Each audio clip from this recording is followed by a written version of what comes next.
हो गया ना? बोलिए सर, बोलिए।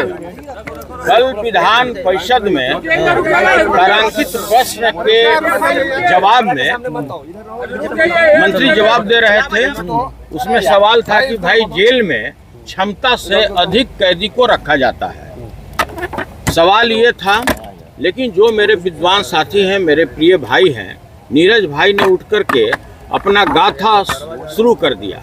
उनका एकमात्र लक्ष्य होता है कि किसी तरह से लालू परिवार के ऊपर में हम कुछ भी सदन के अंदर बोले, और उसी क्रम में उन्होंने बोलना शुरू कर दिया कि आप लोग शराब कंपनी से इलेक्ट्रल बॉन्ड लेते हैं।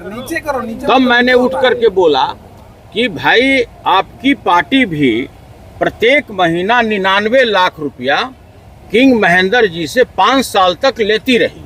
उन्होंने चिल्लाना शुरू कर दिया। उन्होंने कहा कि साक्ष्य पेश कीजिए, और उन्होंने सदन के बाहर में यह बात भी कहा।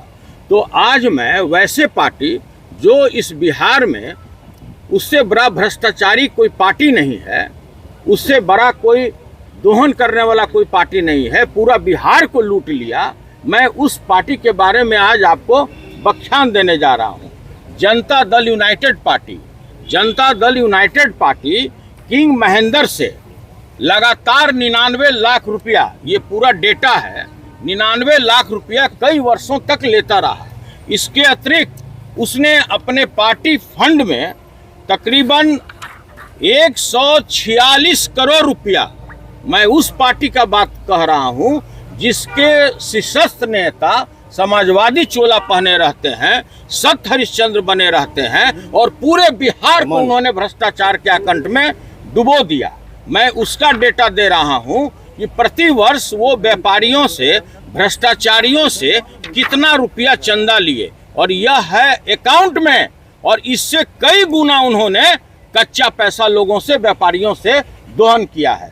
ट्रांसफर पोस्टिंग की मैं बात नहीं करता हूं, मैं ये बताना चाहता हूं कि एक कंपनी है A2BS इंफ्रास्ट्रक्चर, उसका पेडअप कैपिटल है 1 करोड़, उसका ऑथराइज कैपिटल है 1.5 करोड़।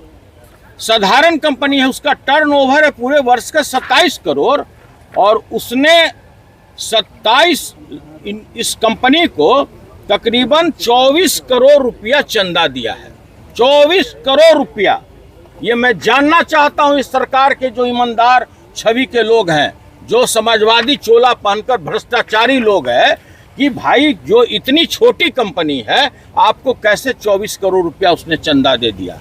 इसके अतिरिक्त जितने भी व्यक्तिगत जिसका एसेट नहीं है 10,000 रुपये का, उससे भी करोड़ों रुपया